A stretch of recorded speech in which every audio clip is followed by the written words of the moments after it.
Nel 1977 il regista produttore George Lucas creò la trilogia di Guerre Stellari e cambiò il nostro modo di guardare il cinema.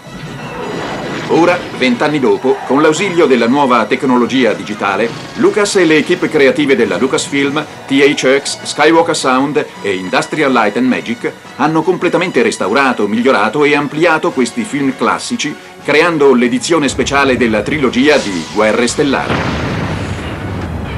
Per il secondo film della trilogia, L'impero colpisce ancora, Lucas ha curato l'inserimento di nuovi materiali e l'ampliamento di molte importanti scene e ambientazioni del film.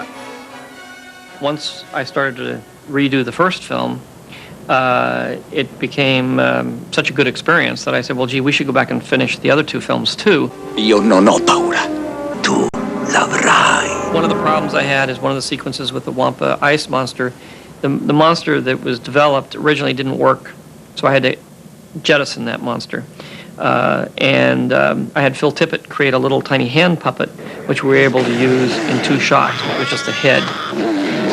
And we just did it at the last minute to stick it in. But the rest of the sequence was sort of cut around the monster, where you hear it, but you don't see it. And there's a certain creative way of doing that. I mean, you can do it where you don't see the monster. And some people would say that's more artistic than actually showing it.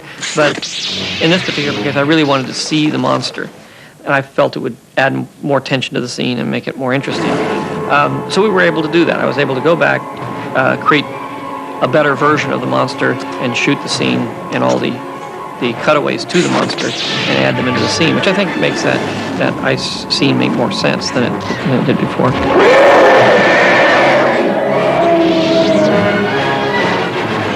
The snow battle was a challenge when we did it because nobody had ever done blue screen matting on a white surface. You usually do it on dark surfaces. Here we go then. Action!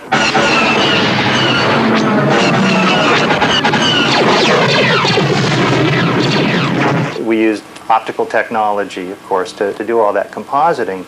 And a telltale sign that something's been optically composited is a black line around it. And when you have a sequence that takes place in outer space against stars, it's easy to reach a point where those black lines don't show up. But when you have a sequence that takes place against snow in the daylight, every hint of that black matte line becomes very visible. And so the first time through doing the snow battle here 17 years ago, a lot of effort went into finding ways to minimize that black line. One of the ways was to not print all of the elements at their full opacity. Attacchiamo, pronti? Consequently, when you see the snow battle on film, you may notice that there's part of the scenery is visible through the cockpit. And it was a constant trade-off of how transparent can we make the cockpit. At what point is the black line more objectionable than the transparency? And so there was an opportunity to go back into those shots, use the computer technology, and eliminate all the transparency, but also not have any matte lines.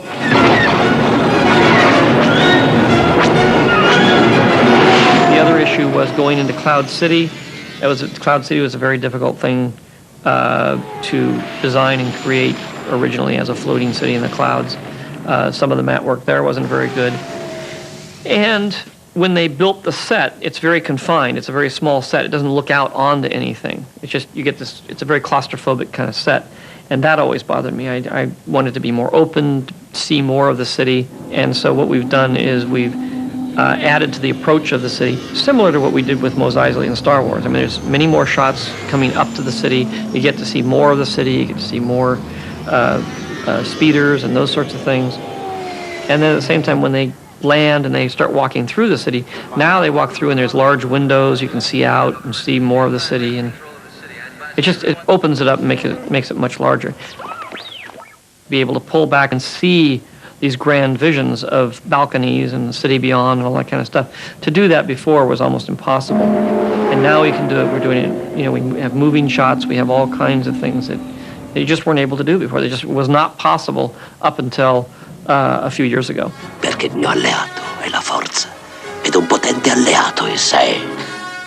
Ora sedetevi comodi e preparatevi a gustarvi la visione definitiva de L'impero colpisce ancora, la seconda parte dell'edizione speciale della trilogia di Guerre Stellari.